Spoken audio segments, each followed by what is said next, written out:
আসামের বরাক উপত্যকায় হোটেল ও রেস্তোরাঁর মালিকরা বাংলাদেশি গ্রাহকদের প্রবেশ নিষিদ্ধ করার সিদ্ধান্ত নিয়েছেন।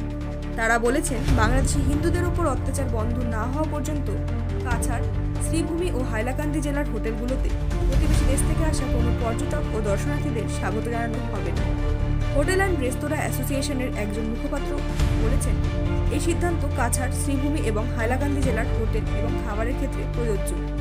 বরাক ভ্যালি হোটেল অ্যান্ড রেস্তোরাঁ অ্যাসোসিয়েশনের সভাপতি বাবুল রায় গণমাধ্যমকে বলেন, বাংলাদেশের সংখ্যালঘু হিন্দুদের ওপর নিপীড়নের প্রতিবাদে এই সিদ্ধান্ত নেওয়া হয়েছে। তিনি আরও বলেন, হিন্দুদের ওপর যে অত্যাচার হচ্ছে তা আমরা সহ্য করতে পারি। বাংলাদেশে এগুলো বাড়ছে। ইসলামী মৌলবাদীরা সেখানে নিয়ন্ত্রণ নিয়েছে। এর কারণে বাংলাদেশে গণতন্ত্র শেষ হয়ে যাচ্ছে। পরিস্থিতির উন্নতি হলেই আমরা বাংলাদেশি গ্রাহকদের সেবা দেওয়ার কথা ভাবতে পারি। ততক্ষণ পর্যন্ত আমরা বাংলাদেশি গ্রাহকদের বয়কট করার সিদ্ধান্ত নিয়েছি। আমাদের প্রতিবেশী রাজ্য ত্রিপুরাও একই ধরনের প্রতিবাদ করেছে। এছাড়া বাংলাদেশি হিন্দুদের ওপর অত্যাচারের বিরুদ্ধে গত কয়েকদিন ধরে বরাক উপত্যকার 3টি জেলায় বিক্ষোভ চলেছে। বরাক উপত্যকার অনেক জায়গায় বাংলাদেশি পণ্য বয়কট করা হয়েছে। শ্রীভূমি জেলার ডেপুটি কমিশনার প্রদীপ কুমার দ্বিবেদী গণমাধ্যমে বলেন, এই সিদ্ধান্ত হোটেল মালিকদের ব্যক্তিগত সিদ্ধান্ত। প্রশাসন ভারত সরকারের কূটনৈতিক আইন অনুযায়ী কাজ করে।